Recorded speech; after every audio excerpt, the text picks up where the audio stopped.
vamos fazer 40 anos de casada, eu e meu esposo, e tenho 3 filhos, 2 casadas e um solteiro já pensando em casar, né? Já pensando em fazer o curso de noivos e tudo para poder se casar.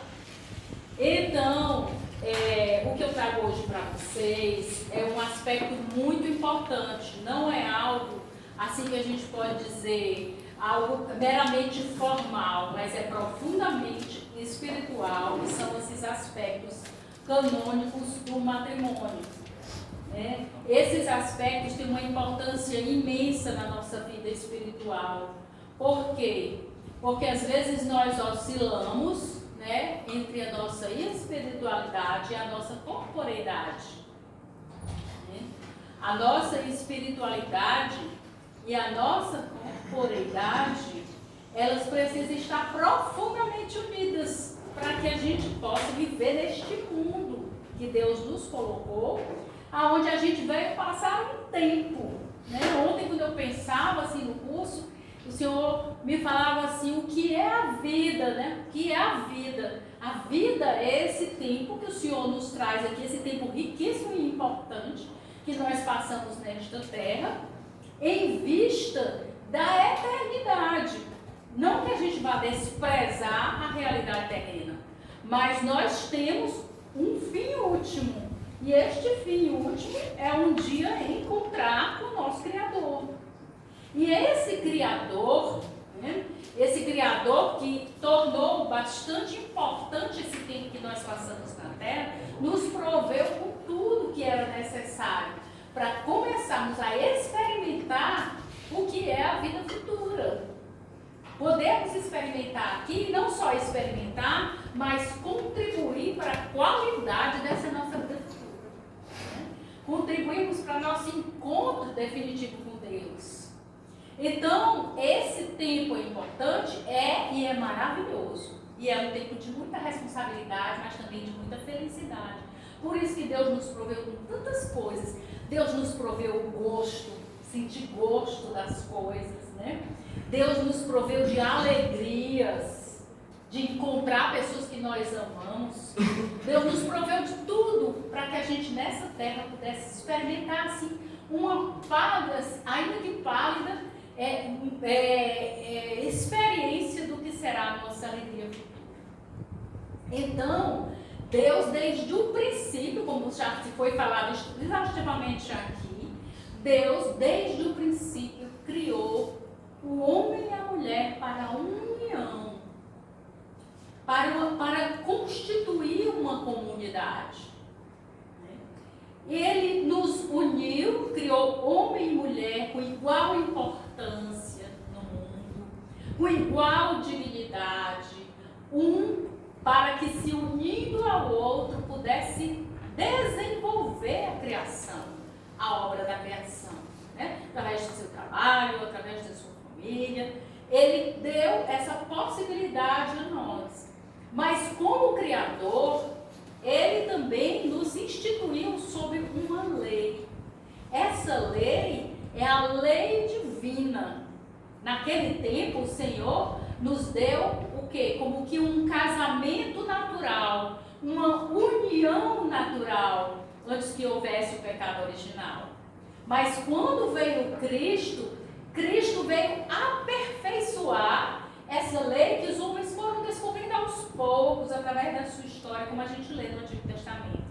Eles foram descobrindo Deus, mas quando Jesus veio, Jesus deixou claro, né, o que é que significava o sentido dessa vida, o que é que significava essa lei divina a ser cumprida pelo amor, ou seja, com o coração.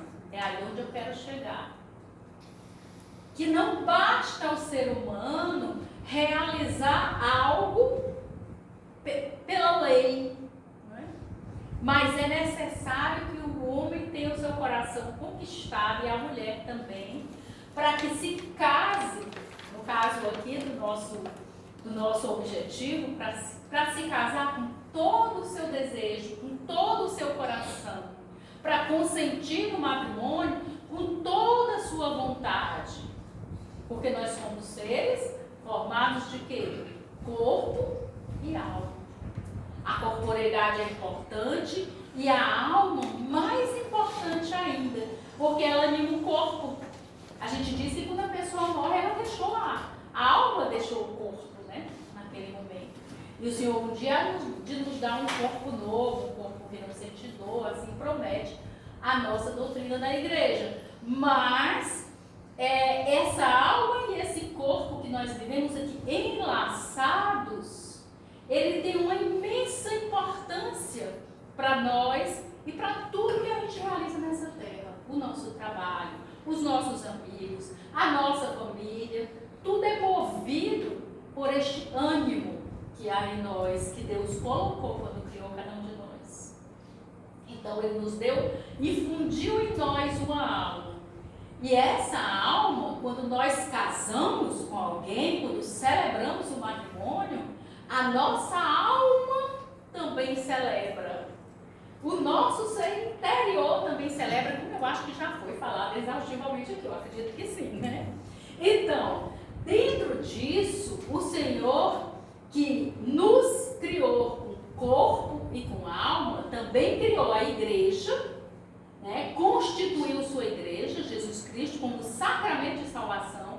Ele construiu também a igreja física, visível, com sua hierarquia, com sua legislação, com suas normas, como sinal da igreja espiritual. Então a igreja, tudo que a gente faz na igreja tem um sentido espiritual. Por isso que é importante quando a gente participa da missa, a gente participar com o coração, né? Participando, sabendo o que está fazendo ali, né? O Senhor esteja convosco, Ele está no meio de nós. Então a igreja constituiu, inspirada pelo Espírito Santo, ritos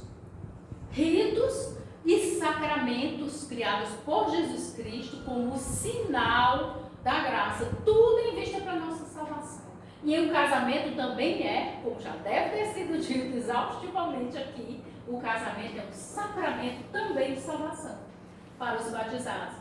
Por meio dessa graça que a gente recebe no dia do matrimônio, na celebração do matrimônio, essa graça vai nos dar forças. E nós podemos lançar mão delas em toda necessidade que nós tivermos dentro do nosso matrimônio, seja qual for. Então, eu estou fazendo aqui um breve resumo, que eu acho do que deve ter sido dito até agora, mas para isso Deus constituiu normas, meios, e os sacramentos são esses meios. E Ele constituiu uma igreja visível, com pessoas pecadoras, sim, com pessoas que têm defeitos, sim, mas a igreja santa,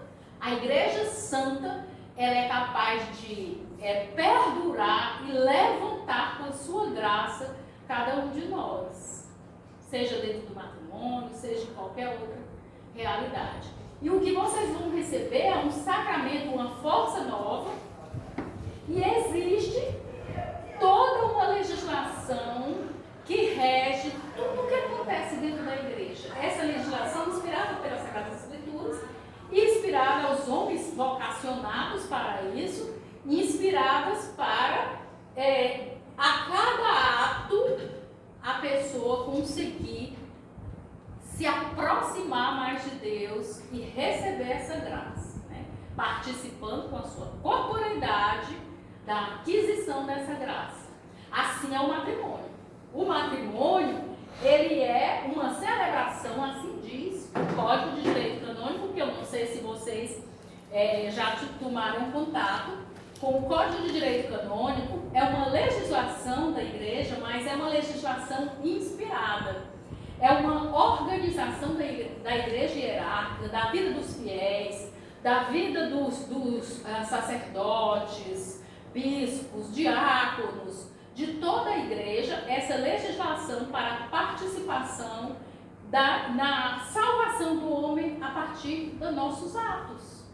Então existe essa legislação chamada Código de Direito Canônico, foi um código inspirado há muitos anos atrás e restabelecido, restaurado, renovado após o Concílio Vaticano II, quando nós podemos ter acesso a tudo, as Bíblias, né? Podemos ter uma renovação dentro da igreja. E esse Código de Direito Canônico traz aspectos jurídicos e canônicos de participação dos fiéis. Eu não vou dizer aqui qual a obrigação do padre, né? O que é que a lei canônica diz para ser realizado pelo padre no casamento. Mas o que é que nós precisamos fazer para, de fato, nos casarmos com o coração, porque, para quem não sabe, pasmem vocês, quem se casa somos nós, são vocês, somos nós. E o padre, o sacerdote, é uma testemunha qualificada do matrimônio.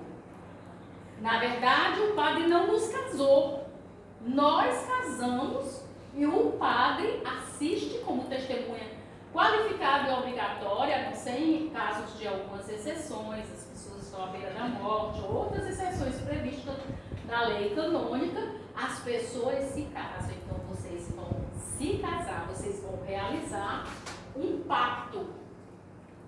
Meu Deus, cadê a Yara? Eu não sei como é que passa aqui a coisa. Ah, é aqui. Será? Me ajuda. Pronto, passou. Então, nós vamos ver aqui. Nós vamos ver aqui o que é o matrimônio católico, a habilitação para o matrimônio, que é algo que vocês já devem estar realizando aí, colaborando, e que às vezes a gente diz, ai, que coisa chata, que coisa difícil, que exigências, meu Deus, quantas exigências. Mas essas exigências são extremamente importantes, e a igreja, como mãe, perita em humanidade, a igreja tem esses cuidados. Porque nós somos assim, né? Na hora que a gente quer uma coisa, a gente faz tudo por aquela coisa e de repente a gente não quer mais. Santa Teresa dizia que às vezes a gente pede coisas a Deus que depois não quer mais. E as pessoas chegavam para pedir a Santa Teresa, reza por isso, reza por aquilo, e no outro dia não queria mais. Então, a igreja tem esse cuidado conosco. A habilitação é um meio de cuidado conosco. Então, primeiro, o que é o matrimônio católico, depois a habilitação para o matrimônio, o consentimento matrimonial, a celebração do matrimônio e os efeitos do matrimônio. O que é que eu vou colocar aqui? São esses 5 pontos que dizem respeito a nós. Né?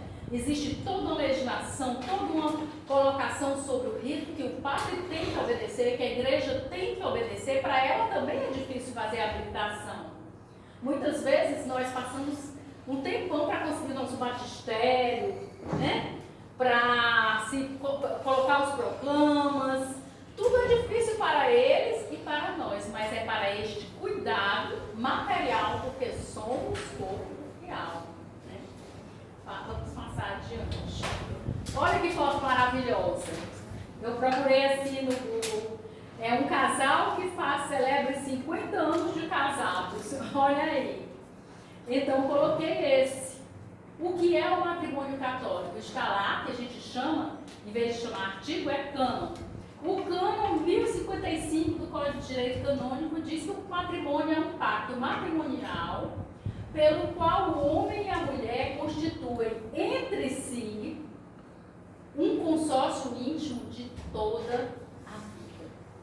Por isso que o padre pergunta, é por toda a vida que o fazeis? Porque para a Igreja Católica, está lá no código, não existe divórcio. O divórcio ele existe para a lei civil. E a igreja admite que na lei civil as pessoas se divorciem. Né? Embora a igreja lute para que as pessoas se reconciliem. Mas na igreja católica não existe divórcio.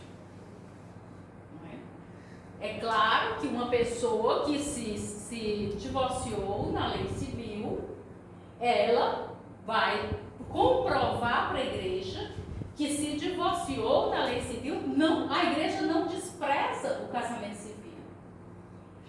Ela, ao contrário, ela diz que para que a pessoa possa se casar no católico, ela deve estar livre na lei civil.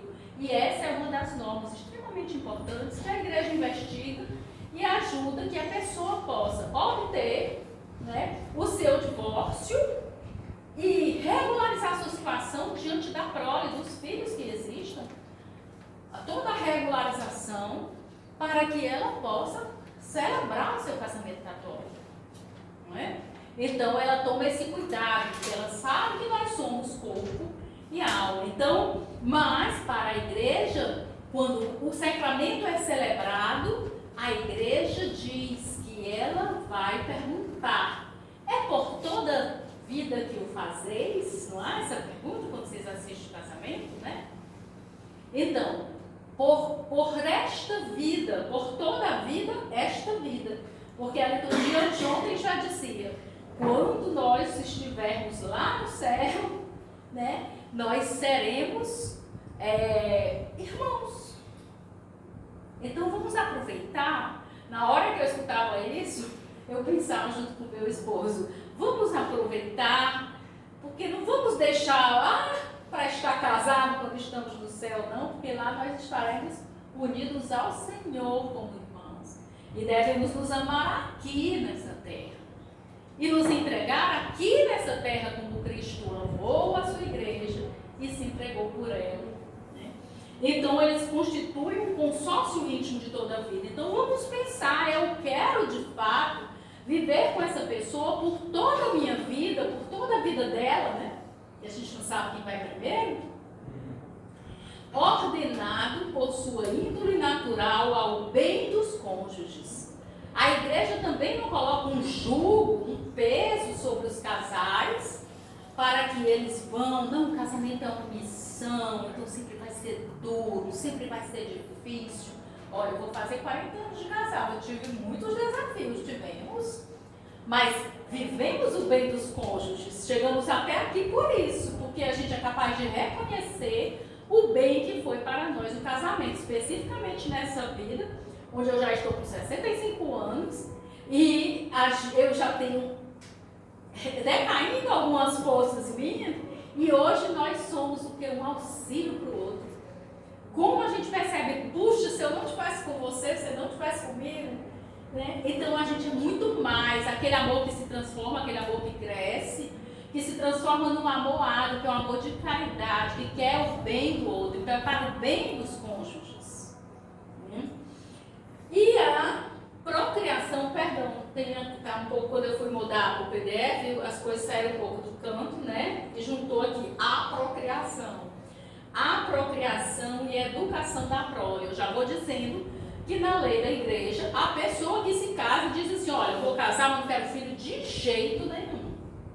Ela está realizando um casamento inválido, porque ela deixou muito claro que ela vai se casar e não ter filhos, e não quer ter filhos, e vai se fechar a procriação de todas as formas para não ter de forma nenhuma filhos. Né?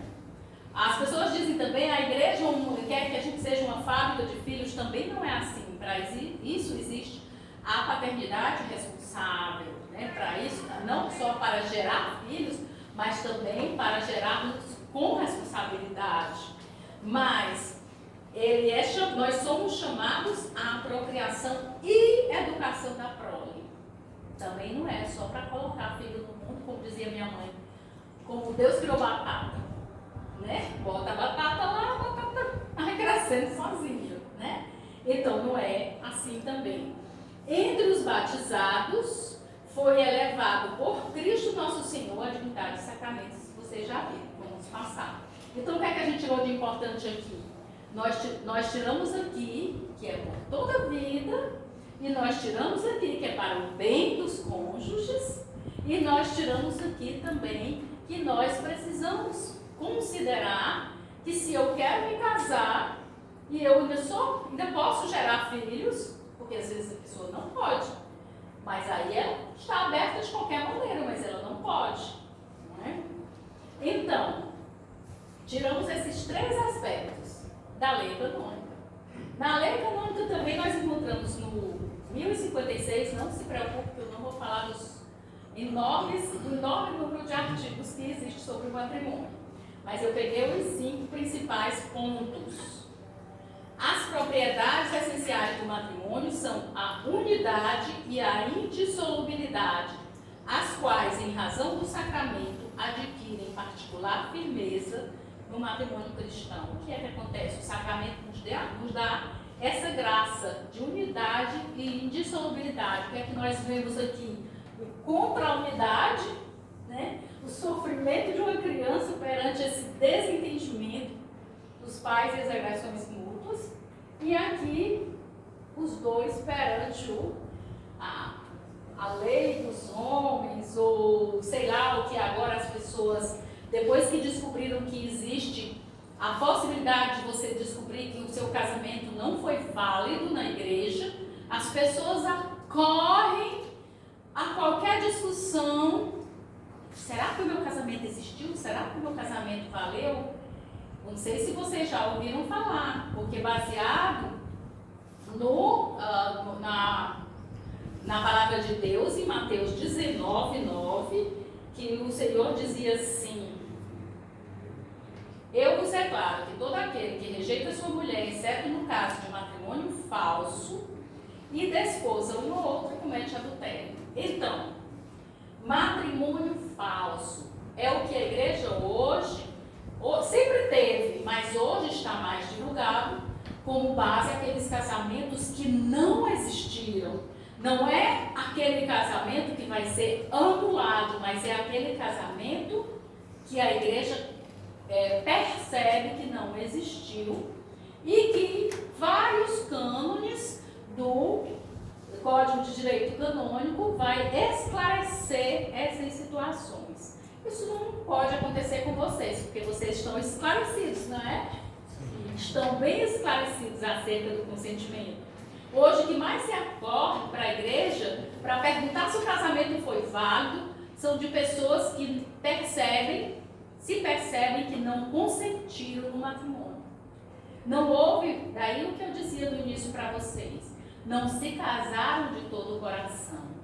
E comprovadamente foram realizar o seu sacramento, o seu casamento, alcoolizados, quando não podiam realmente consentir, né? Ou não tinham a capacidade psíquica, guardavam uma doença mental grave que não revelada para o futuro cônjuge, e aquela doença mental grave lhe impossibilitava de viver coerentemente aquilo que havia assumido. E aí, comprovadamente, essas doenças graves, principalmente quando não era conhecido do outro cônjuge, quando elas se comprova que elas já existiam no momento do matrimônio, né? Esse casamento não é válido. Outra situação de casamento não válido, uma pessoa que vivia no concubinato, vamos dizer, tinha uma relação, mas não tinha coragem, ou ela, né? Que a gente não pode jogar tudo nos homens, tinha uma relação com outra pessoa e ficou naquela dúvida e disse: não, mas ela quer que eu case, eu vou casar, mas eu tenho aquela outra pessoa, depois eu me decido se eu largo a outra. Então, dentro dessa situação, a pessoa está fazendo um casamento inválido, porque no momento da celebração ela tinha uma relação com outra pessoa não rompida para o casamento. Ficou claro assim, Charles? Então, são casos que eu estou colocando que são casos bem graves, onde o casamento foi inválido, o casamento não existiu, né? Não havia, a pessoa não casou na disposição de viver a unidade. O que é essa unidade? A igreja explica que, sobretudo, essa unidade não é só uma unidade emocional, mas é a escolha de uma pessoa só, né? Você excluiu todas as outras pessoas e escolheu uma pessoa só para viver esse tempo dessa vida, né? Para ser o seu auxílio e você é o auxílio dela, para o nosso bem, né? Para o bem de ambos. E a indissolubilidade, que já estava dito lá no outro artigo, que é por toda a vida que o fazeis. Vamos passar? Então, para tanto, é que, como eu dizia no início, a igreja tem esse processo de habilitação, que é um processo difícil, né? Outro dia uma amiga minha estava dizendo: puxa vida, a minha filha vai se casar, mas é assim, ela está morando numa cidade e o noivo está morando em outra e o padre está dificultando. E eu disse, como é que vai ser? Não, ela vai casar e eles vão morar um tempo separado. Então a igreja, ela se preocupou. Normal. A igreja se preocupa porque a igreja não conhece você. Ela não mora na sua casa, né? O padre não mora na sua casa, não tem convivência com você. Como é que ele pode saber que vocês suportarão passar um tempo longe, né? Então ela vai observar, vai conversar, vai entrevistar, existe a entrevista com o sacerdote, né? Todo esse processo de celebração, você diz às vezes, não quero casar na minha paróquia, eu quero casar em outra paróquia, que não é a minha. Eu não quero o padre da paróquia que eu vou casar, mas eu quero um padre de outra paróquia, um padre que eu gosto. Pode? Pode. Mas durante o processo de habilitação, se pede uma licença, e aí essa licença é concedida sim. Mas quando você não pede a licença, isso vai dificultar, né, a realização da sua celebração. E às vezes após a celebração você ainda tem que remediar essa situação. O padre aconteceu no curso que eu estou fazendo, um curso de Direito Matrimonial e Processual Canônico, né? É uma pós-graduação. E ele explicou que na hora do casamento não havia, naquele papel que o padre recebe, que é a habilitação, não havia a delegação para outro padre vir celebrar. O padre ficou numa situação difícil, porque ele viveu uma situação de desobediência muito grande. Essa desobediência que poderia invalidar toda a legalização daquele matrimônio sacramento, porque nós somos humanos e a igreja tem suas regras importantes, né? Você trouxe um padre de repente para celebrar, não pediu no processo de habilitação. Ele telefonou para o bispo, ele contando que telefonou para o bispo para pedir essa autorização, e o bispo disse, pois faça o casamento, mas imediatamente essa delegação tem que acontecer no dia posterior. Então tudo isso é um cuidado que a igreja tem, né? Então, antes de se celebrar o matrimônio, deve-se constar que nada obsta a sua válida e lícita celebração. Me lembro quando eu era mais jovem, a mamãe se arrumando para ir para um casamento, e o meu pai, ele dizia assim, olha, eu estou sentindo que esse casamento não vai acontecer. Por que simplesmente a pessoa era de outra cidade, era do Piauí, na época eu me lembro, e ele era casado. Chegou a família da moça, provando que ele já tinha se casado na outra cidade, realizado a celebração de casamento católico. Para ele, isso não tinha importância. Talvez ele não tenha feito nem por, vamos dizer, por maldade, mas por a ignorância do acontecimento. Diga. É uma dúvida, boa tarde a todos. Eu sou de Xalão, né? No caso, Sim. a gente não tem paróquia. A nossa paróquia aqui em Fortaleza a gente não tem, né? Mas onde vocês moram? Jacaré Grande. E lá não tem uma paróquia? Pois é, se eu quisesse casar pelo Xalão, falando com algum dos sacerdotes que tem o Escopel ou o Padre Almeida, eu poderia fazer na capela? Poderia. Não, na capela eu não sei. Acho que na capela não é permitido ainda. A igreja ainda não permite, né? Casamento aqui eu nunca fiz. Deixa eu entrar. Pronto. Eu vou responder aqui, porque eu ia dizer depois também. O que nós, hoje, nesse momento, como comunidade Shalom.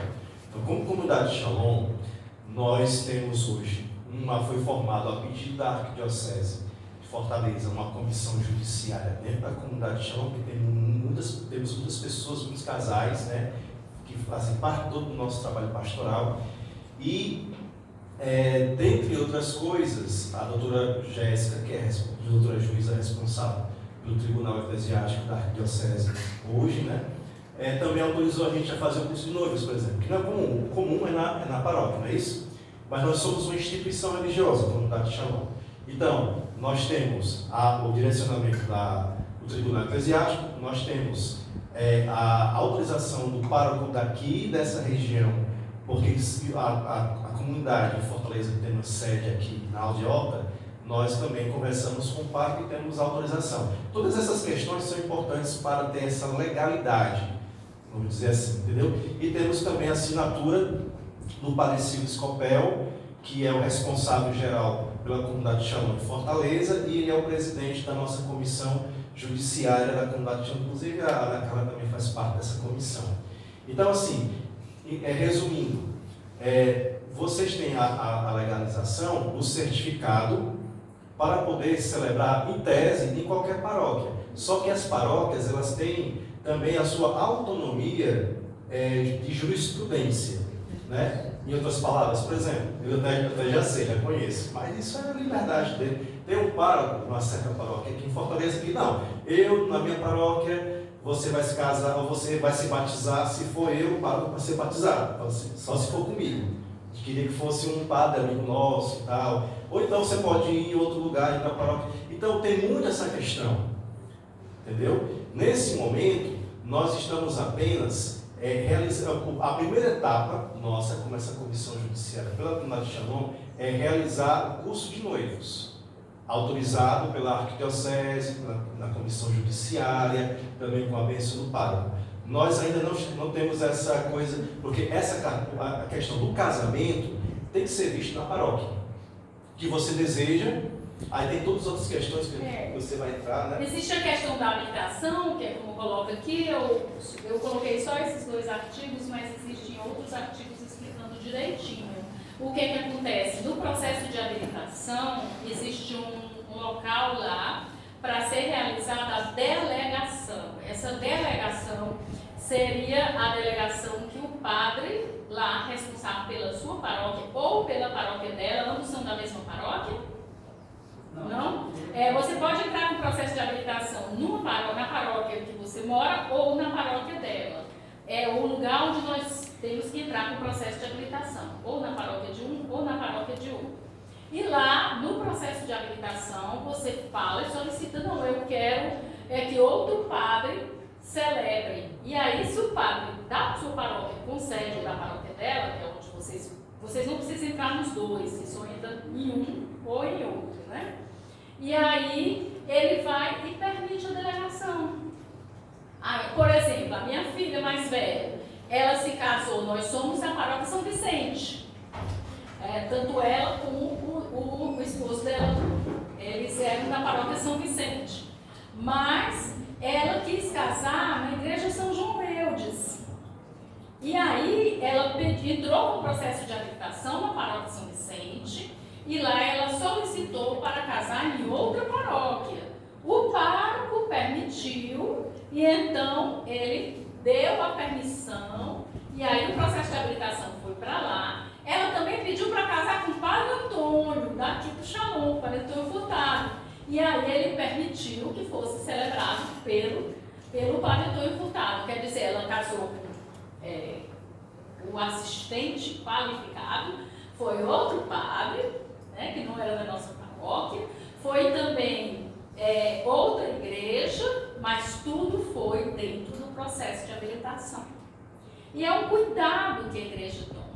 E os proclamas, que são aquela publicação que acontece, né, para ver se nada obsta o casamento, ele é realizado também no lugar do processo de habilitação, ou na sua paróquia, ou na dela.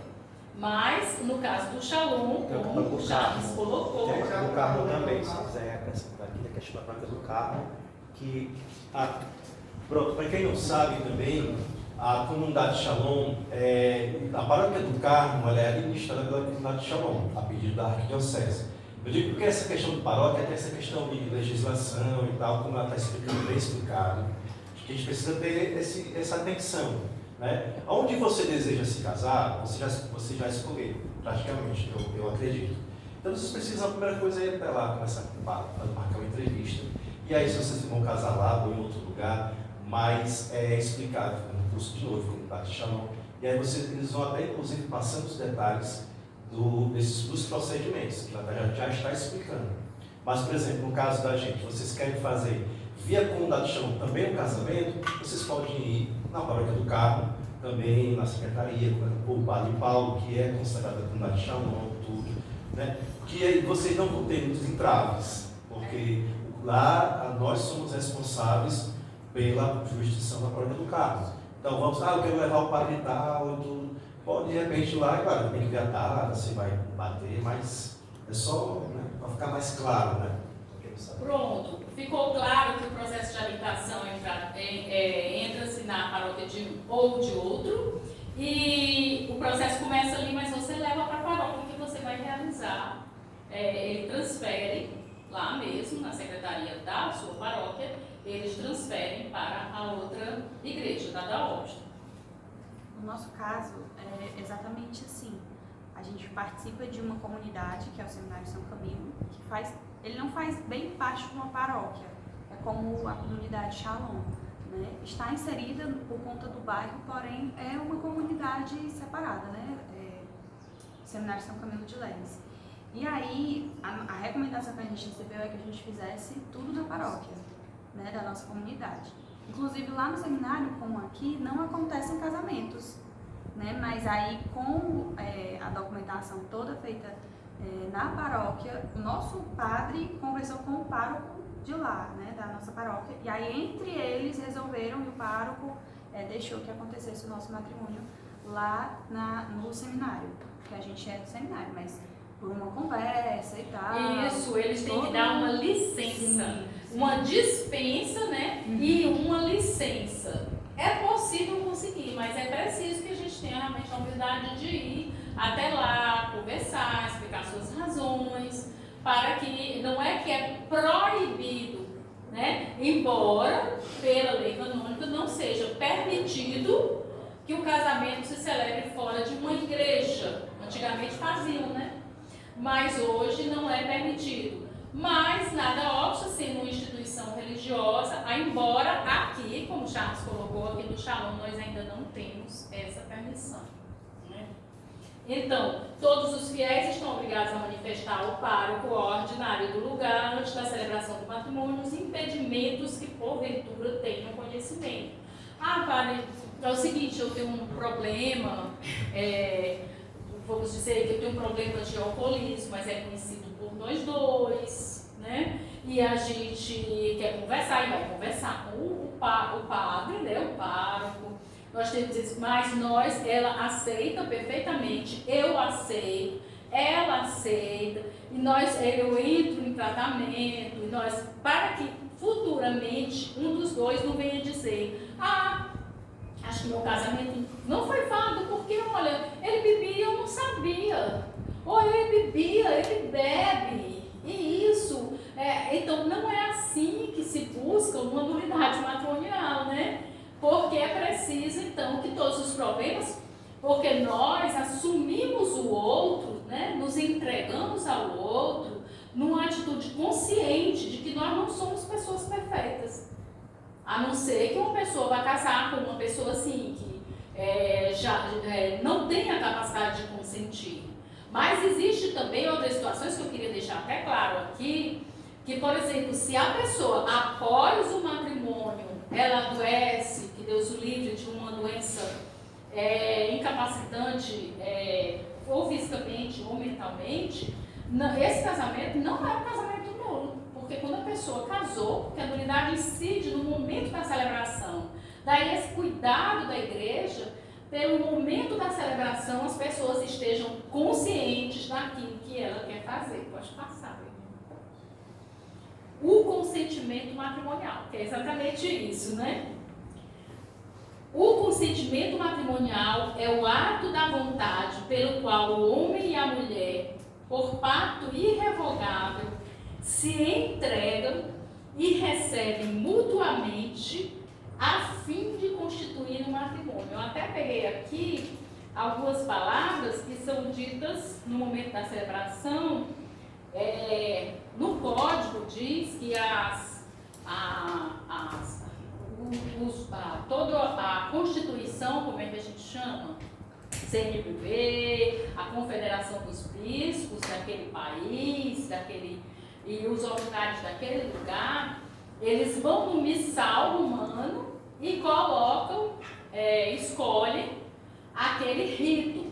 Mas o rito é mais ou menos igual da celebração do matrimônio.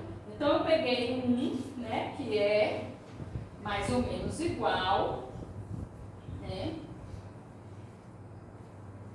No rito do matrimônio, o padre vem, né, e ele explica tudo. Por exemplo, nesse diz assim: noivos caríssimos, viestes à casa da igreja para que o vosso propósito de contrair matrimônio seja firmado com o sagrado selo de Deus. Às vezes a gente nem escuta. Por exemplo, quando a gente casou há 40 anos atrás, eu dizia: meu Deus, eu não estava quase escutando o que o padre estava dizendo. A gente era muito novo, pensava assim: meu Deus, mas é tão importante que a gente saiba o que está vivendo, é importante e necessário. Mas as partes principais nós nos lembramos perfeitamente, né? Então, contrair o matrimônio seja firmado com o sagrado selo de Deus perante o ministro da igreja, na presença da comunidade cristã. Cristo vai abençoar o vosso amor conjugal. Ele que já nos consagrou pelo batismo, vai agora dotar-vos e fortalecer-vos com a graça especial de um novo sacramento, para poderes assumir o dever de mútua e perpétua fidelidade e as demais obrigações do matrimônio. Diante da igreja, vou, pois, interrogar-vos sobre as vossas disposições. Aí ele faz aquelas perguntas, né, que tem no começo do matrimônio, não é? Viestes aqui para celebrar o vosso matrimônio, é de livre vontade e de todo o coração que pretendeis fazê-lo? Aí os noivos respondem, né? Vós que seguis o caminho do matrimônio, estáis decididos a amar-vos e respeitar-vos ao longo de toda a vossa vida? Estáis dispostos a receber amorosamente os filhos como dom de Deus e educá-los segundo a lei de Cristo e a sua igreja? Então, aí ele une as mãos para um sentimento. E então, vocês vão dizer a forma, né? Eu, fulano, recebo-te por minha esposa, a ti prometo-te ser fiel, amar-te e respeitar-te, na alegria e na tristeza, na saúde e na doença, todos os dias da nossa vida. E assim, a esposa também vai dizer, não é? Então, essas palavras aqui não são qualquer coisa. Eu não sei se vocês viram na internet uma situação que eu não sei se foi verídica, mas o padre não casou. Aí ele disse: não vou celebrar esse casamento, porque a noiva ficou numa brincadeira, quero não. Então, naquele momento, é um momento extremamente importante, um momento onde aquele sim, ele é dado com seriedade, né? Então, para isso é que vocês fazem o curso de noivos, para pensar bem: eu quero realmente, eu desejo realmente dar este passo, receber essa grande graça na minha vida, na nossa vida. Então, daí, esse consentimento que será dado no momento da celebração. Aí, sobre a celebração do matrimônio, nós estamos já terminando. Somente são válidos os matrimônios contraídos perante o ordinário do lugar, para o que isso aí a gente já viu, né? Conferência episcopal, pode elaborar o rito, pode passar. Aí vamos usar os efeitos do matrimônio, só falta esse slide e outro, né? Olha que bonita aí a dedicação. Do matrimônio válido, origina-se entre os cônjuges um vínculo de sua natureza perpétua e exclusiva. Engraçado, nenhuma palavra dessa. Engraçado que a gente pensa às vezes, né, tantas palavras, mas nenhuma palavra dessa falta o significado, né, na seriedade do que a gente vai assumir. De sua natureza perpétua e exclusivo, que é a questão da unidade, vou casar com uma pessoa e ela vai casar com uma pessoa. No matrimônio cristão, além disso, são os cônjuges robustecidos e como que consagrados por um sacramento peculiar para os deveres e dignidade do seu estado. Ambos os cônjuges têm iguais deveres e direitos no concernente ao consórcio da vida conjugal. E isso não diz respeito somente à parte espiritual, mas é um consórcio também material, como a gente viu no início, né? Por isso, daí a necessidade, que já deve ter sido falado aqui, de se planejar, de se combinar, como é que vai ser, desde a arrumação da casa até a administração financeira do lar, né? Se combinar como é que nós vamos fazer. Esses pactos internos são extremamente importantes para que a gente assuma esse consórcio na vida conjugal. Os pais têm o dever gravíssimo e o direito primário de, na medida de suas forças, darem aos filhos a educação tanto física, social e cultural, como moral e religiosa. É interessante que eu chamo até a atenção aqui a um exemplo, né, que em situações que a pessoa se casa com outro que tem outra religião, que eu não quero estender a conversa aqui, mas ele precisa assinar, né, um documento garantindo que ele não vai colocar obstáculo, porque ele está casando na igreja católica. Ele não vai dar obstáculo à educação cristã católica dos filhos. Em frente. O matrimônio rato e consumado, eu achei interessante essa imagem aí, né? As alianças estão sobre a pedra, né? O matrimônio rato e consumado não pode. Rato é aquele que ele é ratificado, consumado, né? Pelo ato conjugal também, né? O ato conjugal completo do casal, né? Rato e consumado não pode ser dissolvido por nenhum poder humano e nem por nenhuma causa além da morte. É como eu disse, para a Igreja Católica não existe o divórcio na Igreja Católica. Tem até um filme circulando aí, depois eu vou mostrar para vocês, que fala do divórcio na Igreja Católica. Isso não existe, né? O divórcio católico. Existe a nulidade matrimonial, como já foi falado aqui, né?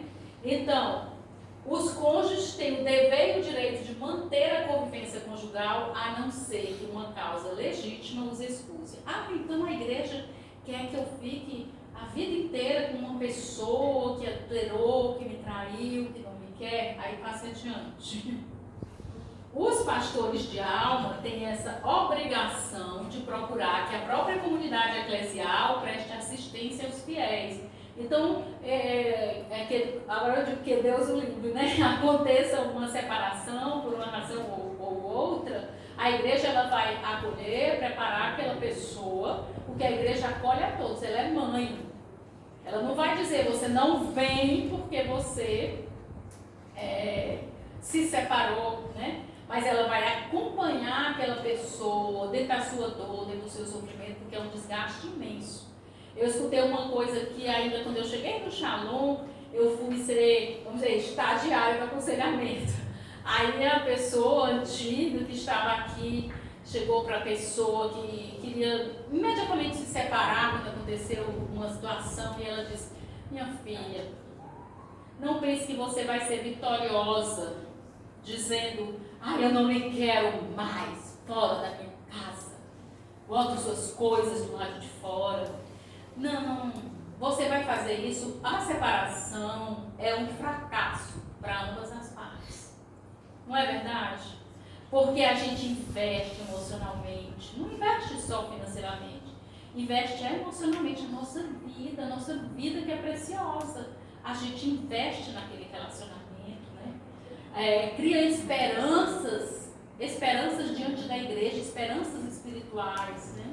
Então é preciso que a igreja, os pastores de alma, eles têm essa obrigação. Nós precisamos, mesmo após o casamento, procurar que a própria comunidade eclesial preste assistência aos fiéis antes, durante e depois do casamento, né? Com a pregação, a catequese adaptada aos menores, jovens e adultos, com preparação pessoal para contrair o matrimônio, que é que nós estamos fazendo aqui, vivendo esse cânone, né?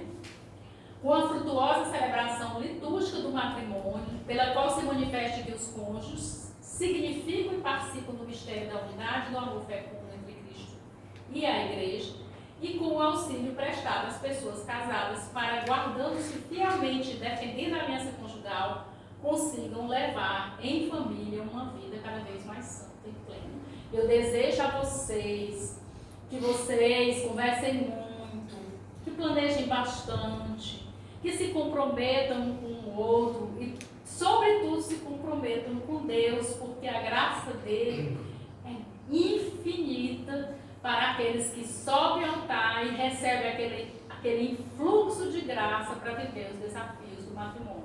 Porque é para o bem que nos unimos, porque a própria palavra de Deus, em algum lugar que eu não lembro agora, diz assim, né, que quando são dois, um cordão de 2 dobras não se vence facilmente. Então, eu desejo a vocês muita graça e muita paz nesse tempo. Muito obrigado, Ana. Quando você estava relembrando o rito, né, do matrimônio ali, a fórmula, naquele momento que eu fui contar, me lembrando do meu casamento, né? Já 7 anos, tem 40, né? Já estou há 7 anos casado na igreja, com a Yara, na igreja e desde sempre, porque antes a gente não, né? Enfim. Mas eu queria dizer, a graça, eu partilhei com ele já várias vezes, né? Desde a pregação que eu dei.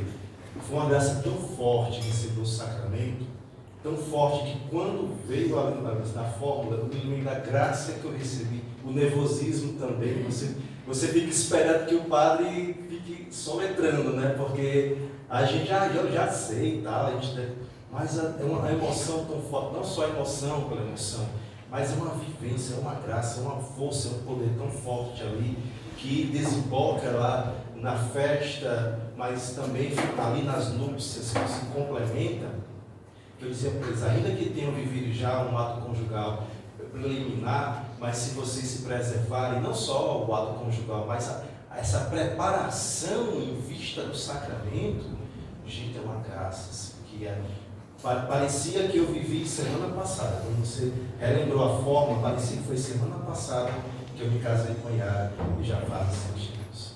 Muito obrigado pelas suas palavras, pela sua partilha, pela sua riqueza partilhada conosco. Queremos rezar uma Ave Maria por você, pela sua missão, pela sua família, pela sua vocação. Ave Maria, cheia de graça, o Senhor é convosco.